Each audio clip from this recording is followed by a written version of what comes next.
નમસ્કાર વિદ્યાર્થી મિત્રો, કેમ છો? હું છું રાઠોડ અર્જન. અમારી યુટ્યુબ ચેનલ અર્જન ક્લાસીસમાં તમારું હાર્દિક સ્વાગત કરું છું. વિદ્યાર્થી મિત્રો, આપણે ધોરણ 10 ગણિતની અંદર લાસ્ટમાં આંકડાશાસ્ત્રનું આપણે ચેપ્ટર છે તે કમ્પ્લીટ કર્યું. ઓકે, અને આઈ હોપ ધેટ કે તે તમને કમ્પ્લીટ સમજાઈ ગયું હશે. તેની તૈયારી કરવા માટે પણ તમે લાગી ગયા હશો. હવે આપણે શીખવાના છે સંભાવના. આંકડાશાસ્ત્રનું વેઇટેજ 16 માર્ક્સનું છે, જ્યારે સંભાવનાનું વેઇટેજ છે તે 14 માર્ક્સનું છે. 16 અને 14 30 માર્ક. ઓકે, પાસ થઈ ગયા. તો આંકડાશાસ્ત્ર જેટલું સહેલું હતું એના કરતા પણ આ ચેપ્ટર છે તે સંભાવનાનું ચેપ્ટર છે તે એકદમ ઈઝી ચેપ્ટર છે. વીકમાં વીક સ્ટુડન્ટને પણ આવડી જાય એવું છે. ઓકે, તો પાસ થવું તો એકદમ સરળ થઈ જશે આ ચેપ્ટર તમને આવડી જાય એટલે. તો સંભાવના એટલે શું ભાઈ? આજે આપણે આ લેક્ચરની અંદર, આ વિડીયોની અંદર આપણે ઇન્ટ્રોડક્શન અને તેની થોડીક ફોર્મ્યુલા આપણે લખાવીશું. ઓકે, ચલો, સંભાવના એટલે શું? સંભાવના એટલે કે પોસિબિલિટી. ઓકે, શક્યતા. સંભાવના એટલે પોસિબિલિટી અથવા તો શક્યતા, કે ભાઈ કોઈ પણ ઘટના છે તે કોઈ પણ ઘટના થવાની શક્યતા કેટલી, કોઈ પણ ઘટના થવાની શક્યતા કેટલી, ભાઈ તેને શું કહેવાય? સંભાવના કહેવાય. ઓકે, જેમ કે વાતાવરણ છે તે કેવું છે? વાદળછાયું છે. વાતાવરણ વાદળછાયું છે, તો કદાચ વરસાદ પડે. ઓકે, સંભવ હશે કે ભાઈ વરસાદ છે તે પડે. આ વર્ષે વિદ્યાર્થીઓ મહેનત કરી રહ્યા છે, તો સંભવ છે કે આ વર્ષે વિદ્યાર્થીઓ સારા માર્ક્સે પાસ થશે. ઓકે, આજે ભારત અને ઇંગ્લેન્ડ વચ્ચે ક્રિકેટ મેચ છે, તો સંભવ છે કે આ જે ભારત છે તે જીતશે. ઓકે, સંભવ છે કે ભાઈ આજે કદાચ આજે વિરાટ કોહલી સેન્ચુરી મારશે. તો આને શું કહેવાય? સંભાવના. બસ આવી સંભાવના આપણે આમાં કરવાનું, આવા જ દાખલા આપણે આમાં શીખવાના છે. પણ આમાં આપણે કયા કયા ટોપિક વિશે દાખલા શીખવાના છે? તો જો પત્તા આધારિત દાખલા હશે, ત્યાર પછી કોઈન આધારિત, સિક્કા આધારિત દાખલા હશે અને પાસા આધારિત દાખલા હશે. ઓકે, તો આવી સંભાવના, દાખલા તરીકે ભાઈ કોઈ એક સિક્કાને આપણે 2 વખત ઉછાળવામાં આવે તો તેના ઉપર કાટ આવવાની સંભાવના કેટલી? ઓકે, કેટલી વખત કાટ આવી શકે?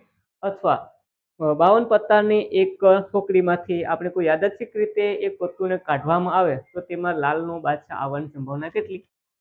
ઓકે, ત્યાર પછી કોઈ પણ પાસાને આપણે ઉછાળવામાં આવે તો તેના ઉપર બેંક આવવાની સંભાવના કેટલી?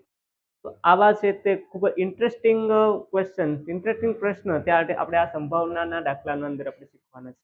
ઓકે, મજા આવી એવો ચેપ્ટર છે. તો દરેકને આ ચેપ્ટર તો આવડતું હોવું જ જોઈએ. તો થોડીક ફોર્મ્યુલા છે તે આપણે પહેલા લખી નાખીએ. ઓકે, ચલો, ફોર્મ્યુલા. પહેલા સૂત્ર લખીએ. સંભાવના એટલે શું? કે સંભાવના એ કોઈ પણ ઘટના થવાની શક્યતા દર્શાવે છે. ઓકે, સંભાવના એ કોઈ પણ ઘટના થવાની શક્યતા દર્શાવે છે. સંભાવના એ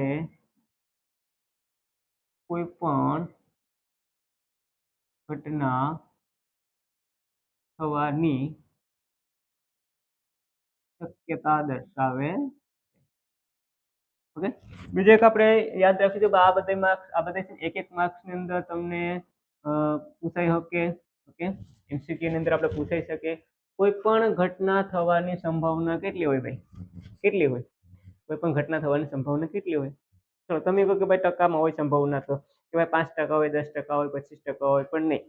કોઈ પણ ઘટના થવાની સંભાવના હંમેશા 0 અથવા તો 0 અથવા 1 અથવા તો 0 અને 1 ની વચ્ચે હોય.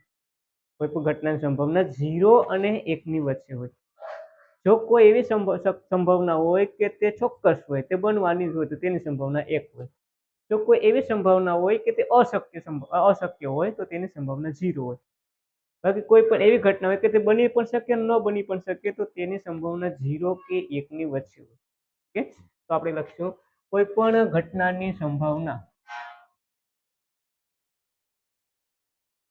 કોઈ પણ ઘટનાની સંભાવના કેટલી હોય છે?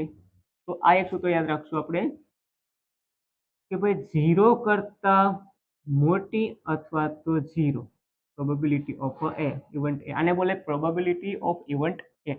ઓકે, 0 અથવા 0 કરતા મોટી અને 1 અથવા 1 કરતા નાની હોય છે. 0 અથવા 0 કરતા મોટી અને 1 અથવા 1 કરતા નાની. આનો મતલબ થાય 0 કરતા મોટી. આનો મતલબ જે નીચે લીટો કર્યો છે એનો મતલબ થાય ઇઝ ઇક્વલ ટુ, એટલે કે 0 હોઈ શકે. ઓકે, યાદ રાખીશું. બીજું, અશક્ય ઘટનાની સંભાવના, અશક્ય ઘટનાની સંભાવના કેટલી હોય છે ભાઈ? અશક્ય છે ભાઈ, એટલે 0 જ હોય. અશક્ય ઘટનાની સંભાવના 0 હોય છે. જેમ કે ભાઈ સૂર્ય પૂર્વમાં આથમે છે. સૂર્ય પૂર્વમાં ક્યારે આથમે? ઓકે, શક્ય જ નથી, તો તેની સંભાવના કેટલી હોય છે? 0 હોય છે. ઓકે, તો આપણે તેની સંભાવના કેટલી થઈ છે? 0 થઈ છે. ચાલો બીજું, ચોક્કસ ઘટનાની સંભાવના.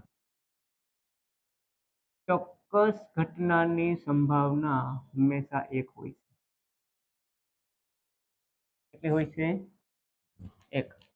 ચોક્કસ ઘટનાની સંભાવના 1 હોય છે. ઓકે, ચલો આ બધી એક એક માર્ક્સમાં એમસીક્યુમાં તમને પૂછાઈ શકે ભાઈ. અશક્ય ઘટનાની સંભાવના 0, ચોક્કસ ઘટનાની સંભાવના 1. જેમ કે સૂર્ય પશ્ચિમમાં આથમે છે. ઓકે, સંભાવના છે, શક્ય છે. ઓકે, ચોક્કસ ઘટના છે, તો સંભાવના કેટલી છે? 1. તો ચોક્કસ ઘટનાની સંભાવના હંમેશા કેટલી હોય છે ભાઈ? 1 જ હોય છે. ચાલો બીજું આપણે લખશું હોય પૂરક ઘટના. પૂરક ઘટના કોને કહેવાય? પૂરક ઘટના, તો ઘટના એ નહીં ને, ઘટના એ નહીં, ઘટના એ નહીં ને ઘટના એની પૂરક ઘટના કહેવાય. ઘટના એની પૂરક ઘટના કહેવાય છે. હવે ઘટના એ નહીં શું ભાઈ? તો કોઈ પણ ઘટના બને તો તે ઘટના ન બને એટલે ઘટના એ નહીં. ઓકે, ભારત મેચ જીતશે, ચાલો ઘટના એ, પણ ભારત મેચ જીતશે નહીં, તો ઘટના એ નહીં. ઓકે, તો ઘટના એ નહીં ને ઘટના એની પૂરક ઘટના કહેવામાં આવે છે.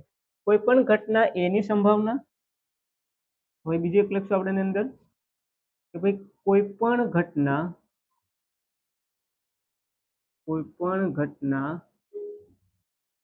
એની સંભાવના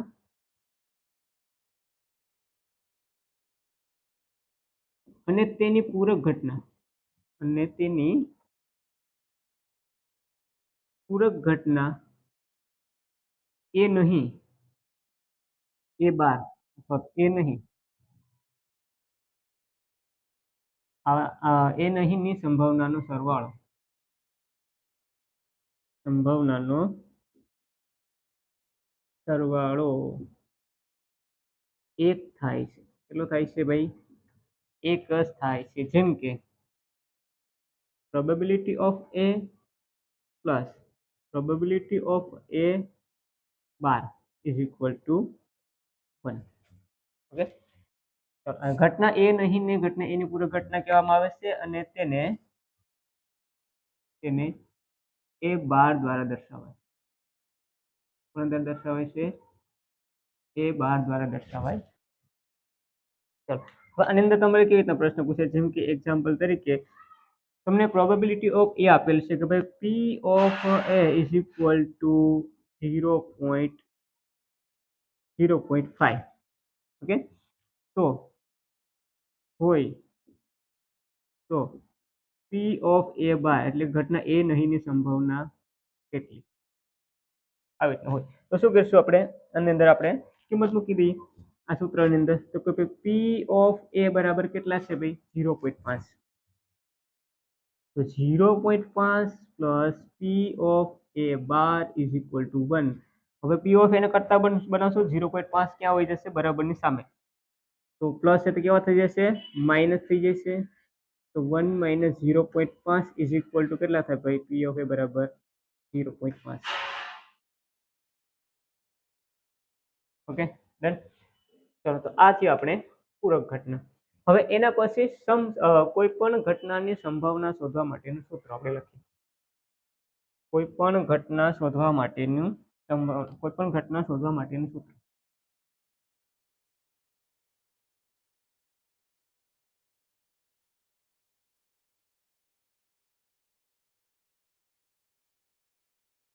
એનું સૂત્ર તો યાદ રાખીશું, કોઈ પણ ઘટના શોધવા માટેનું સૂત્ર, કારણ કે બધા જ સમ્સની અંદર આ સૂત્રનો આપણે ઉપયોગ કરવાનો છે. ઓકે, દરેક સમની અંદર આપણે કયા સૂત્રનો ઉપયોગ કરશું?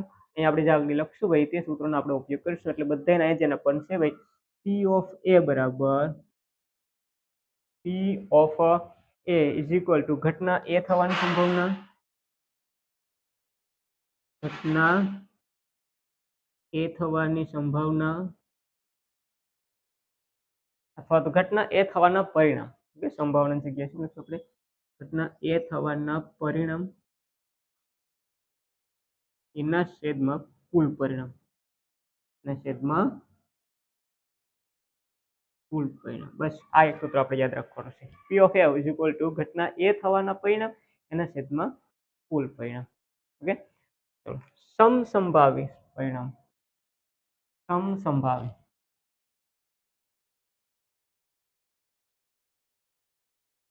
તો ભાઈ સમસંભાવી પરિણામ એટલે સમસંભાવી પરિણામ ચાલો લખીએ જ્યારે કોઈ ઘટનામાંથી જ્યારે કોઈ ઘટના માટે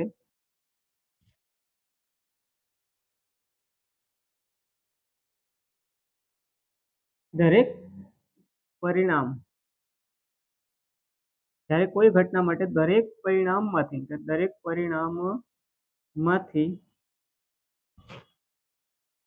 દરેક પરિણામમાંથી જ્યારે કોઈ ઘટના માટે કુલ પરિણામમાંથી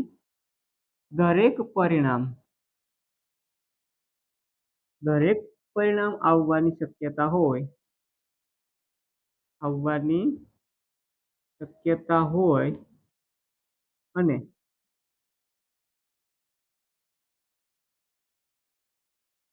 કયું પરિણામ મળશે તે જાણી ન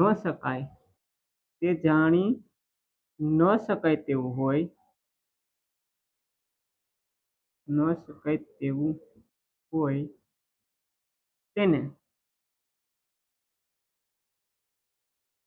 સમસંભાવી પરિણામ કહેવાય છે ઓકે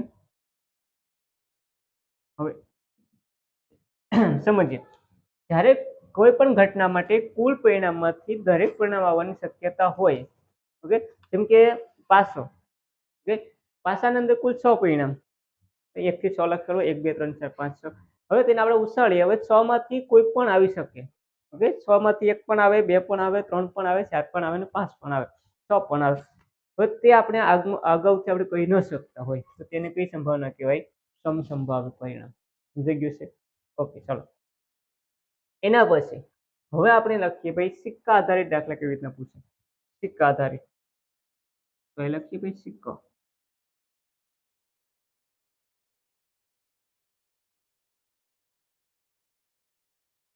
કોઈ સિક્કાને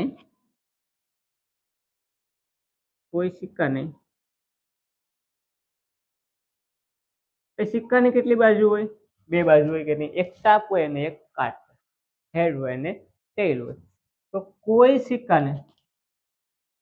એક સિક્કાને એક વખત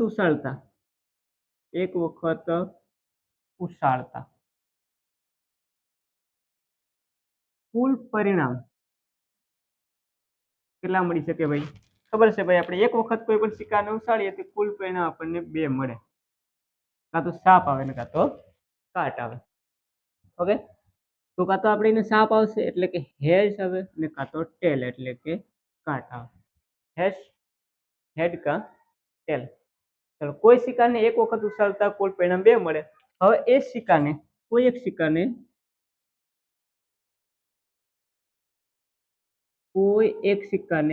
બે વખત ઉછાળીએ 2 વખત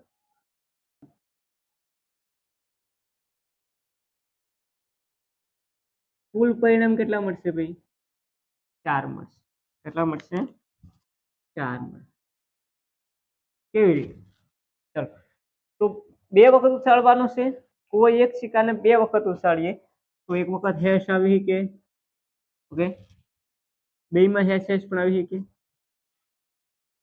2 વખત હેશ પણ આવી શકે 2 વખત ટેલ પણ આવી શકે કે નહીં 2 વખત ટેલ આવી શકે એક વખત હેડ અને એક વખત ટેલ આવી શકે, પછી ફરી પાછું એકમાં ટેલ અને એકમાં હેડ આવી શકે. ઓકે, આવી રીતના કુલ કેટલા પરિણામ મળશે? 4 પરિણામ મળશે. જો પેલા સિક્કામાં કોઈ એક સિક્કાના 2 વખત ઉછાળ્યું તો એક વખત આવ્યું હેડ, એક વખત આવ્યું બીજી વખત પણ આવ્યું હેડ, એક વખત આવ્યું ટેલ, બીજી વખત આવ્યું ટેલ, એક વખત હેડ ટેલ ટેલ હેડ, એટલે કુલ કેટલા પરિણામ મળશે? 4. હવે કોઈ એક સિક્કાને આપણે 3 વખત ઉછાળીએ, કોઈ એક સિક્કાને 3 વખત ઉછાળતા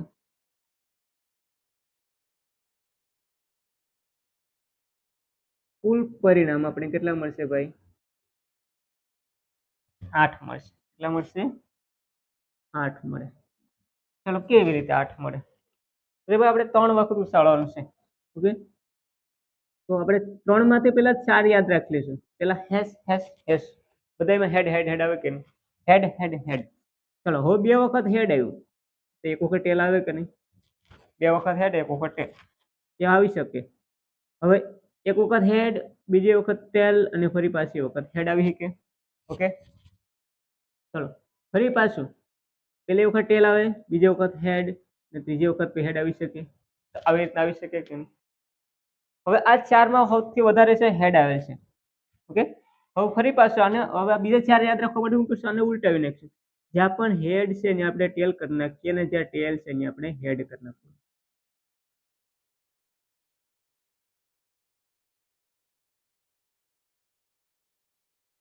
તો આ કુલ મળી ગયા આપણને 8 પરિણામ. કોઈ એક સિક્કાને 3 વખત ઉછાળતા આપણે આ 8 પરિણામ આપણને મળે છે.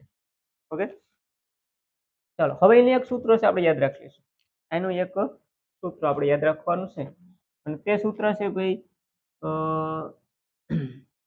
2 ની n ઘાત. સૂત્ર 2 ની n ઘાત, 2 ની n ઘાત.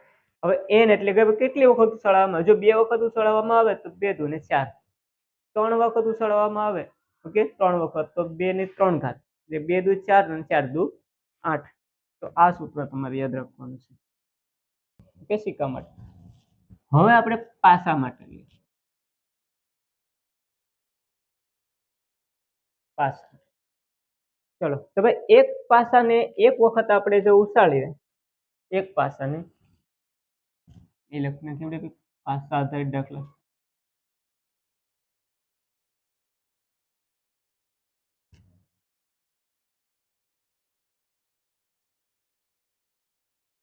એક પાસાને એક વખત ઉછાળતા કેટલા પરિણામ મળશે? એક વખત ઉછાળતા ભાઈ પાસાની બાજુ કેટલી હોય? 6, તો 6 પરિણામ મળે.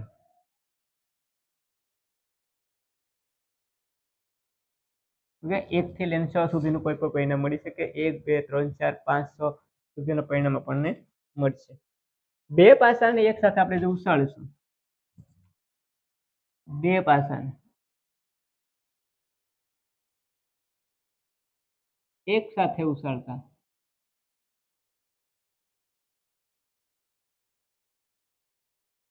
કુલ કેટલા ભાઈ પરિણામ મળશે? ચાલો ભાઈ, તો આપણે કહીએ કે ભાઈ અહીંયા 1 ને 6, તો ઓલામાં તો 12 આવશે, તો 12 નહીં આવે ભાઈ. 2 પાસાને એક સાથે જો આપણે ઉછાળશું તો કુલ 36 પરિણામ આપણને મળશે. કેટલા પરિણામ મળશે? 36 પરિણામ આપણને મળે છે. 36 પરિણામ લખવા, 36 પરિણામ ચાલો લખી નાખીએ. ચલો, 1 1 આ 1 પરિણામ મળે.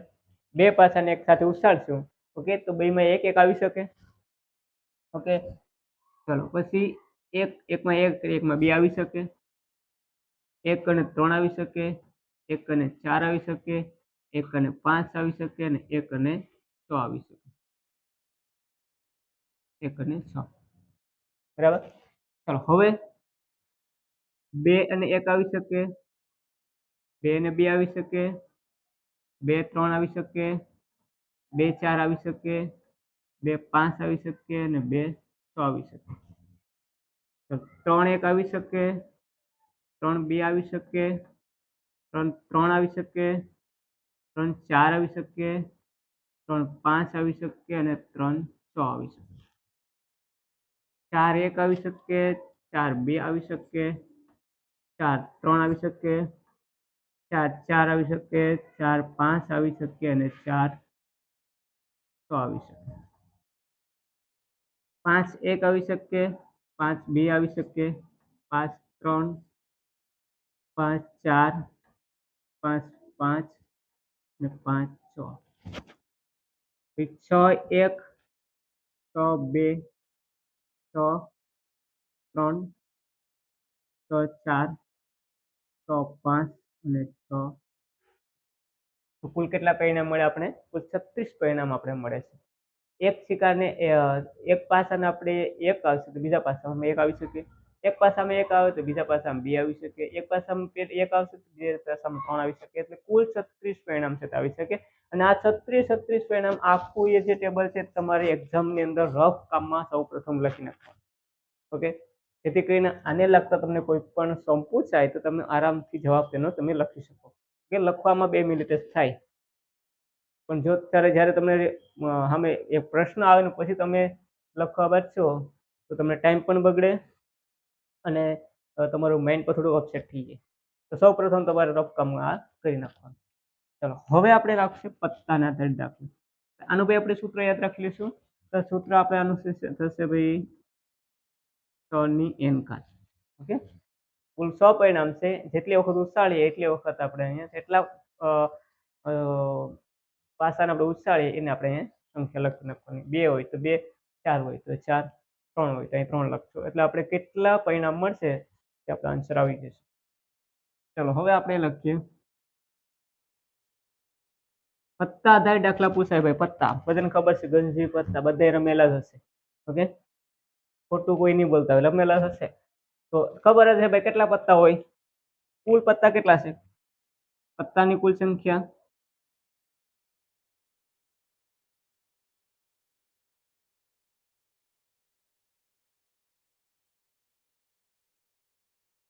તો પત્તાની કુલ સંખ્યા કેટલી હોય છે? 52. આ યાદ રાખજો. ખબર હોય છે આપણે બધાને, પત્તા પણ આપણે લખી નાખીએ ભાઈ. પત્તાની કુલ સંખ્યા 52 હોય છે. હવે તેમાં 52 પત્તામાંથી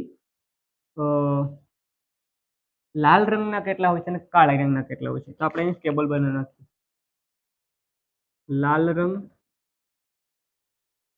અને કાળી રંગ. તો લાલ રંગના પત્તા કેટલા હોય છે? લાલ રંગના પત્તા તો કે 24 અને કાળી રંગના પત્તા કેટલા હોય? 24. લાલ રંગના 26 હોય છે, કાળી રંગના 24 હોય. ચલો એમાં પણ આપણે જોઈએ તો લાલમાં પાસે 2 ઓપ્શન. કયા કયા? એક ચોકટ, ચોકટનું પત્તું હોય ને લાલ, અને એક ચોકટ અને લાલ. ચોકટ અને લાલ. ચોકટના પત્તા કેટલા? 13. બરાબર. લાલના પત્તા કેટલા? 13. જો લાલ રંગનું અને લાલનું આ એમાં ખાસ ધ્યાન રાખજો. લાલ રંગનું કીધું હોય તો 24 આવે ને લાલનું કીધું હોય તો 13 આવશે. ચાલો કાળીમાં પાસે 2 છે, એક કાળી અને ફૂલી. ઓકે, કાળીનું પત્તું, કાળીના કેટલા પત્તા છે? 13 અને ફૂલીના કેટલા પત્તા છે? 13. હવે યાદ રાખજો. પછી મુખ મુદ્રા વાળા પત્તા. મુખ મુદ્રા વાળા પત્તા કેટલા? મુખ મુદ્રા વાળા પત્તા એટલે જે મને દોરેલા હોય ને તેવા પત્તા. તો તેવા પત્તા કેટલા છે ભાઈ? ગુલામ, રાણી અને રાજા. ગુલામ, રાણી અને રાજા મુખ મુદ્રા વાળા પત્તા છે. હવે મુખ મુદ્રા વાળા પત્તા કેટલા કેટલા છે? ગુલામ કેટલા હોય ભાઈ? 4. રાણી કેટલી હોય? 4. રાજા કેટલા હોય? 4. 4 4 2 8 4 3 12. તો 12 પત્તા છે કુલ. કુલ 12 છે તે મુખ મુદ્રા વાળા પત્તા હોય છે. તો એટલું વસ્તુ આપણે યાદ રાખીશું. મુખ મુદ્રા વાળા પત્તા કેટલા છે ભાઈ? તો કે કુલ 12 છે. ગુલામ કેટલા મુખ મુદ્રા વાળા? 4. રાણી કેટલી? 4. રાજા કેટલા? 4. હવે 4 માં ભાઈ લાલ રંગના કેટલા કીધા હોય તો 2. ઓકે, લાલનો કેટલો કીધો, લાલનો કીધો હોય તો 1. ઓકે, પછી ફૂલીના કીધા હોય તો ફૂલીનો રાજા કેટલો 1. કાળા રંગના રાજા કેટલા તો 2. ઓકે, ફૂલે અને કાળી. તો આ યાદ રાખીશું આપણે. બસ ખાલી એટલું આપણે યાદ રાખવાનું છે. જો તમે એટલું યાદ રાખી લ્યો આપણે ઇન્ટ્રોડક્શનનું, ઓકે, આ સૂત્રોને બધું હોય, તો તમને આ ચેપ્ટર છે તો એકદમ ઈઝી થઈ જશે. ને આમાં તમને પછી એક તો માર્ક્સ તે કપાશે નહીં, અને 14 માર્ક્સનું વેઇટેજ છે. એટલે વિચારી લેજો. ઓકે, આપણે નેક્સ્ટ આવીશું અને આના સ્વાધ્યાયના દાખલા કરવાનો પ્રયત્ન કરીશું.